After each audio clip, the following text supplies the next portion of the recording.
Humility allows us to grow because we know we haven't arrived. If I hear somebody say they're done, this is it, I have arrived, like, this is who I am. Probably not. This is the Leaders Rising podcast. Creating bigger futures, building thriving cultures. We believe you can become a leader worth following.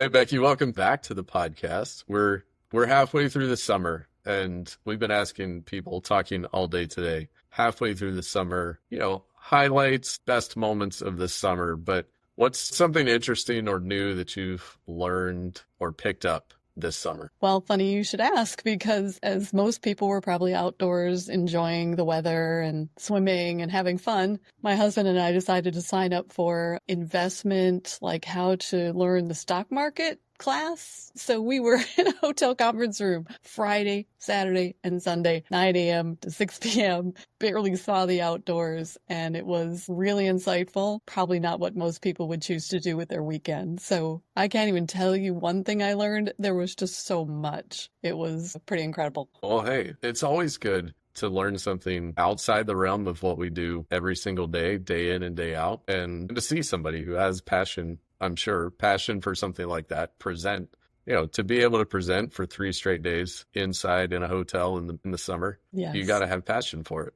He does, and he was phenomenal, and we learned a ton. So I can all right.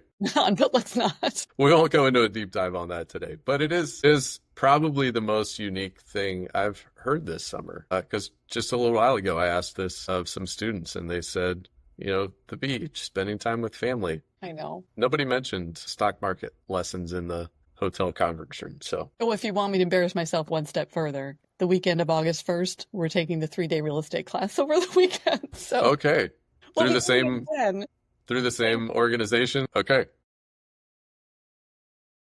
So now we know who to go to for real estate and the stock market. Yeah, not yet. Maybe someday. Maybe someday. A bit of a learning curve.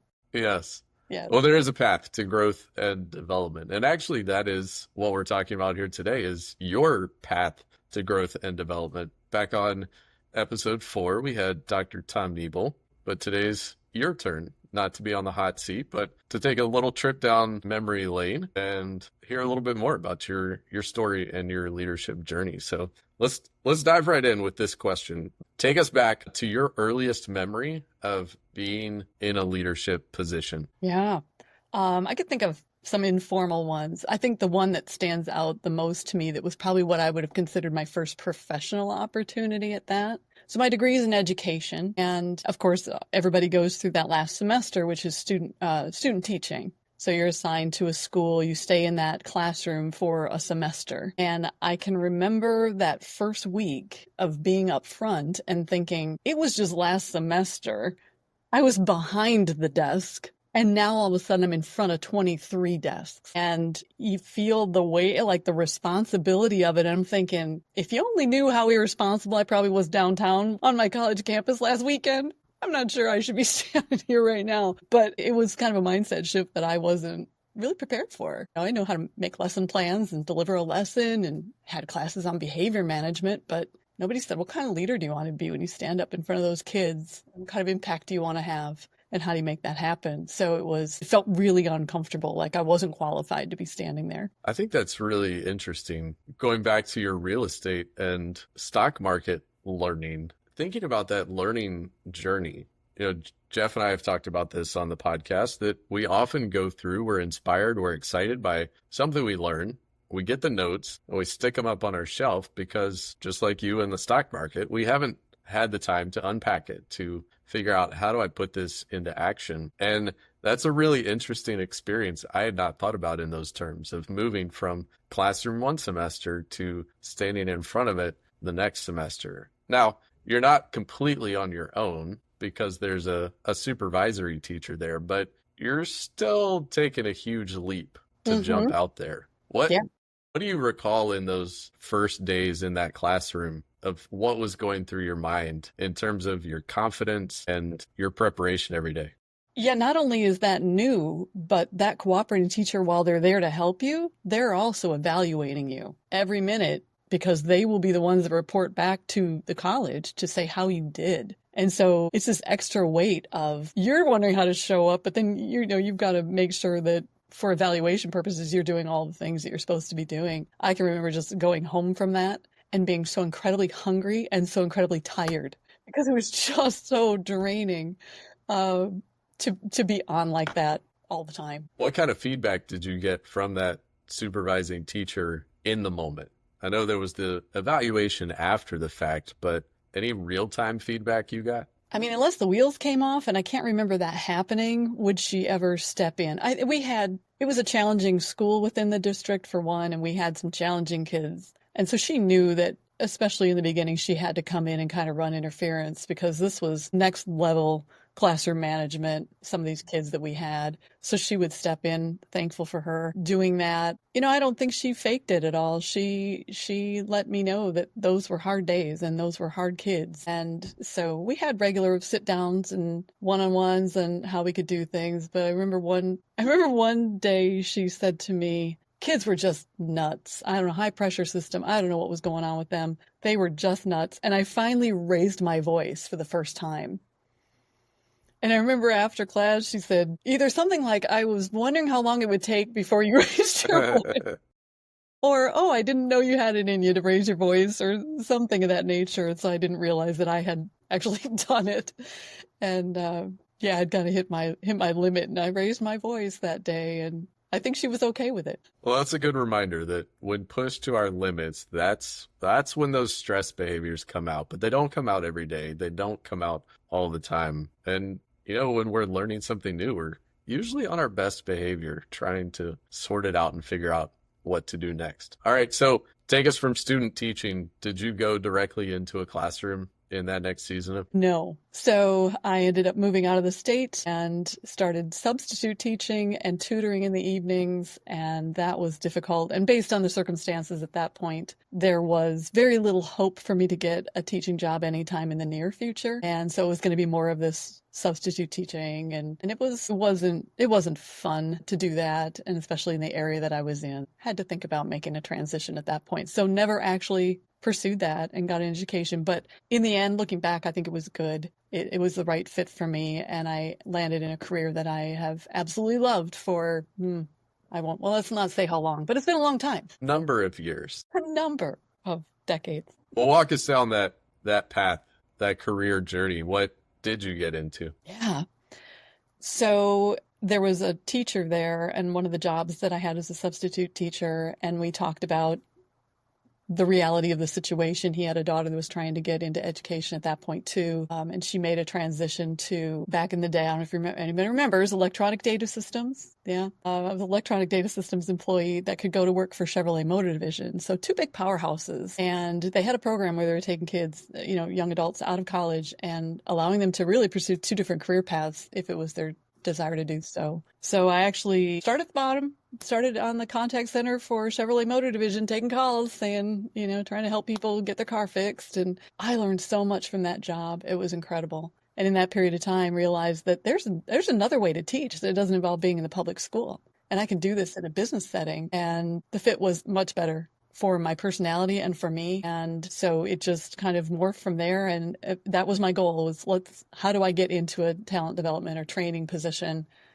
in a corporation? And so number of moves and strategic moves, and managed to get myself there and have been there ever since. What's your favorite part of watching an employee go on that learning journey in your time in talent development? I think it's to watch people develop the skills that help them level up. And watch them. So it's not, you can be in a classroom with kids, you see the light bulb goes on, but they go on and you go on, and you never really see what happens to them. But I was in this organization for quite a period of time. And so I got to watch people that I brought in through orientation, moving into leadership roles and continuing to build into them, with the team that I was on, continue to build into these employees, and watching them do that or pursue something that was more of a fit for them or whatever it was, but just watching the outcome of that and watching transformation firsthand is I think what every teacher loves. You're right. There is such a disconnect from an elementary, middle, high school teacher to seeing somebody on the flip side. I just ran into my middle school PE teacher last week at a pool. He's coaching a local swim team now, and he was out watching the swim meet and just reminiscing on that. I mean, I've seen him periodically through the years and seen other teachers, but there's such a long lag time. But we talk about the difference between that kind of learning where you get a certificate at the end and the kind of continued life learning, self-discovery learning that we do and we're inviting leaders onto. And that's a really good point, that there is a quicker affirmation or feedback loop, and both for the teacher and the learner to see that transformation happen. Yeah. That is kind of exciting. Yeah. See what they can become with what you've given them. One other funny aside, my dad worked for EDS. Did he really? Yeah. Around the time that Ross Perot ran for president. Oh, okay. I connect those two things. Yes. In my mind. There was a brief interlude. Yeah. That's funny. They were a big deal back then. Yeah. They were indeed. So in those roles that you were in, all the way from college and student teaching throughout your career shift, who were some of the leaders that stood out to you for the way that they led you and invested in you? Wow. I would say my supervisor at Chevrolet was a fantastic person because he saw us all as people. You know, you could that contact center was 200 plus people. There were 12 in our group, and it's a tough situation. I mean, they're monitoring, they're giving feedback all the time. That can be very heavy and intimidating because you're performing in the moment. You don't know when you pick up that phone that they're listening to if that customer is just going to chew you out or it's just going to be an easy question. You just don't know, but it's the one they picked up and listened on. And he did just such a great job of giving that feedback, of holding us accountable, but knowing that we were young and learning. And he was on the backside of his career. I mean, that whole center was just full of college graduates trying to figure it out. And so he was just great too at helping us mature in our behaviors, as well as dealing with the phone calls and the complaints and things like that. And I'd had some difficult things happening in my life at that time, and he just held a lot of space for that and allowed me to do what I needed to do and so I could show up and perform well. So he was great. A couple of leaders when I worked for TDS for very similar reasons. They had a wonderful ability to see the talent in people, like what their bent was, and to ask. If they didn't see it, they'd ask, and to help people find that groove for themselves. And somehow, with all the work that we did, getting people positioned in places where they could shine, and just got the whole machine running. And you really take it for granted while it's running, and it just seems effortless. And when it goes away, it just highlights how much work they probably did to create that environment, but it never looked like work. And because it just, everybody was pulling together. They set the expectations. They had the goals that were aligned with the organization, and the work we felt we were doing was important and relevant and meaningful. You were held accountable. You knew what the expectations were. So it wasn't a guessing game. They were great ladies, and still keep in touch with them, still very much respect them and the work that they did for us back then and what they built. Those are powerful examples, powerful reasons and motivations behind leadership to help people step up,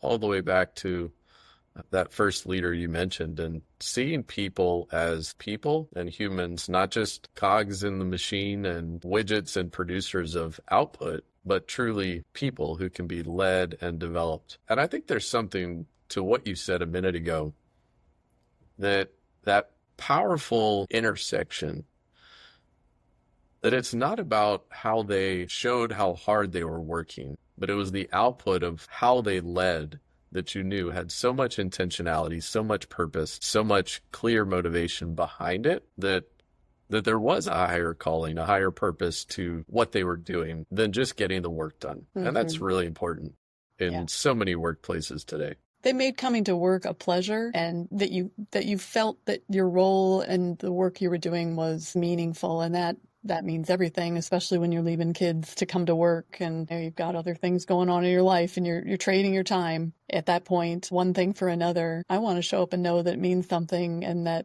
I'm being positioned to be able to do that. And they were able to do that and create that space where we could all shine together and literally shine together. It wasn't individual stars, but we were pooling our resources as human beings to create some pretty great things. That's incredible. Well, you've now turned the chapter and joined the Leaders Rising Network team. What did that transition look like, and how did you end up making the move into what we do? Right. I still love what I do. I wanted to continue doing what I did. Because of the situation at work, I was offered the opportunity to go work somewhere else. And for the first time in my life, really thought about what is it I do want. And I still wanted to be in that space of helping people with transformation, bringing transformation for people, watching them shine and succeed. And I added coaching to that because now I get that front row seat to watching people transform and to be part of that journey. And so there was a period of searching and trying to figure that out, and serendipitous meetings and things that happened. And when I saw what Leaders Rising was doing, they were doing everything I wanted to do in the way I was doing it. And if I could have built for myself what Leaders Rising was already doing, it's what I would have built. And it didn't make sense for me to build it on my own. And I knew I didn't want to be by myself. I enjoy having coworkers. I enjoy creating with others and doing those things. And so I could have gone off and built something on my own. I have the skill set, I have the experience for it, but the thought of being able to do it alongside other people who love this as much as I do, and to be able to have those other people to sharpen myself on, and the support of it too, because honestly, making a transition from being an employee to being independent takes you through all kinds of mental journeys and emotional journeys, and to have other people who've been a little further down the road who you can ask questions to has been a huge thing also. And so it seemed like a no-brainer at the time, and I'm happy I made that transition. So here we are. Well, and we are all happy you made the transition. I was thinking about this as we got ready to record today and over the past couple of days, thinking about this coming. And I thought, what was my first interaction with Becky? And I don't remember my first actual interaction, but I remember one of the first times I heard your name. Tom said, in a way that only Tom could, "Buckle up. You're going to want to meet this Becky. She's a powerhouse. She's incredible." And Tom's not wrong. Thank you. That's the first time I've heard that story. Yes, it's good to go down memory lane once we've, spent some months and a couple years now and leaning into what this next chapter holds. As you think about the leaders you encounter, maybe just having coffee with a leader, getting to know a leader, running into a leader in the neighborhood, what are your go-to words of encouragement? Encouragement. I see the teacher in me always comes out. Now, it sounds like if all I have is a moment to tell you the most important thing, what would that be? And I can think skills, but I mean, any one skill doesn't make up the complex skill set that a leader has. And so it's like, what is that one thing? And I would say the one thing isn't a skill. It's who you are. And I would say this too if somebody asked me, like, well, what makes a successful marriage, or and honestly, I think it's humility. I think in the last 10 years, what life has taught me is that underneath it all, and for us to grow, and it's humility. To be able to say, I don't know, stop posing, to say I don't know, to say I don't have all the answers, to say I haven't arrived, because honestly, nobody has, none of us have. I think it strips away a lot of the nonsense we kind of go to work with. So I think humility allows us to grow because we say, I don't have all the answers. I guess it allows us to learn because we don't have all the answers. I think humility allows us to grow because we know we haven't arrived.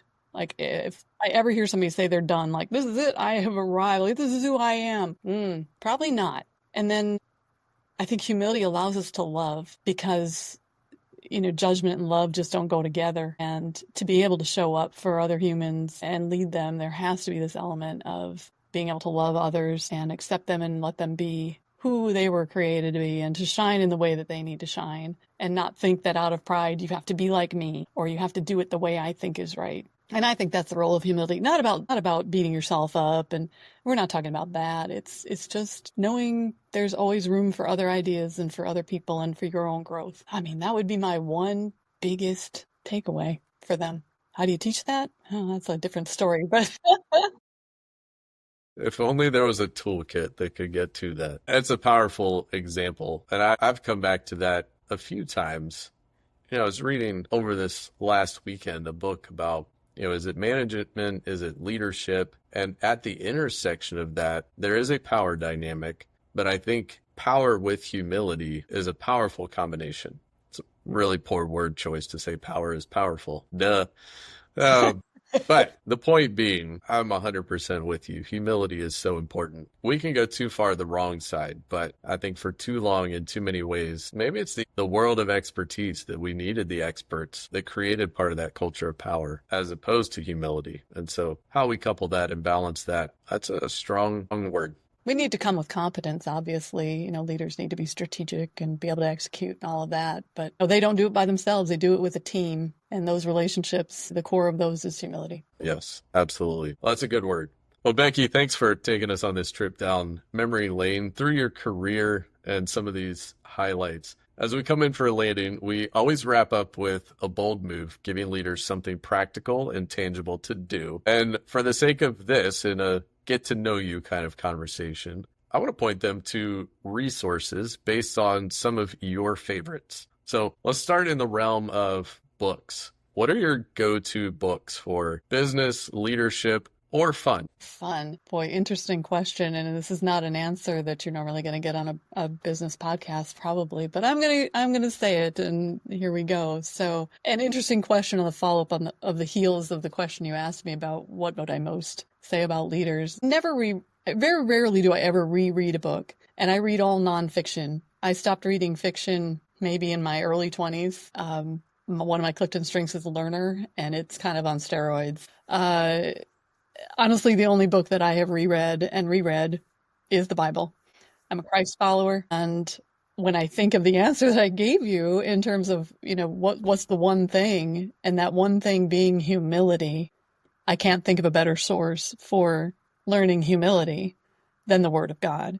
And that is that's my personal opinion, and that is my go-to. And that is the only book that I believe I've ever reread for that reason. Outside of that, the books that I read are usually the self-development ones. It's the skills, the insights, the transformation that I want, not only for myself, but for others. I was facilitator for Crucial Conversations, so that material has one that I have appreciated delivering, and so I enjoy reading that.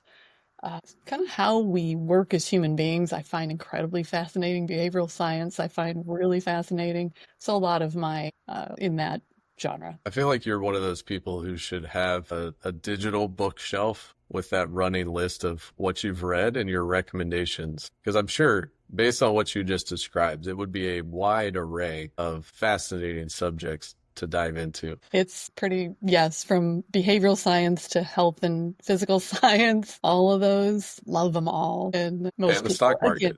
And now the stock market. Yeah, most people are like, do you do anything for fun, Becky? Well, it's fun for me. Let's take a turn towards fun. If you were going to throw some music on at the house tonight, what would you put on? It's just got to be good to dance to. That Okay. is my, some people go out and will get silly over something they've drank. You turn on the right music and it gets silly pretty quick. Anything with a great beat that I can dance to, I'm on board. All right. And your favorite things outside of 9 to 5? Oh God, my family, watching them. I've got young adults now. Watching them take on the world has been a joy and a half. I garden, I kayak, I love to be outdoors, hiking, all the things with golf when we can find time. All those kinds of just being active, because I sit here obviously so much during the day. Anything that just gets me up and moving is good for me, and in all different ways. So that's fun. It's great. One of our interns this summer is learning golf. She's taking golf lessons. Nice. I was like, oh, that's a great summer activity. She and one of her friends are working on that. My parents were insightful, and for whatever reason, they got my sister and I in lessons in grade school. Wow. And then when we Really had, started early. I know, right? And then when we had a family, I stopped playing for like 20 years, but you've got to love muscle memory, because I could grab that club, hold it exactly the way I did, and unfortunately swing exactly the way I did. There's a little work to be done there, but that was insightful on their part. So I appreciate them for that. It's a good hobby and a good pastime. It Well, is. Becky, thanks so much for diving into a little bit more of who you are, what makes you tick, and I look forward to seeing how the leaders that we work with and the teams and organizations we're connected to continue to benefit from your wisdom and experience. And it's a joy to have you on the team. So thanks for being on the podcast today. Thank you. Always great to talk to you, Aaron. Thanks for listening to this episode of the Leaders Rising Network podcast. Connect with us on LinkedIn or visit online at leadersrisingnetwork.com.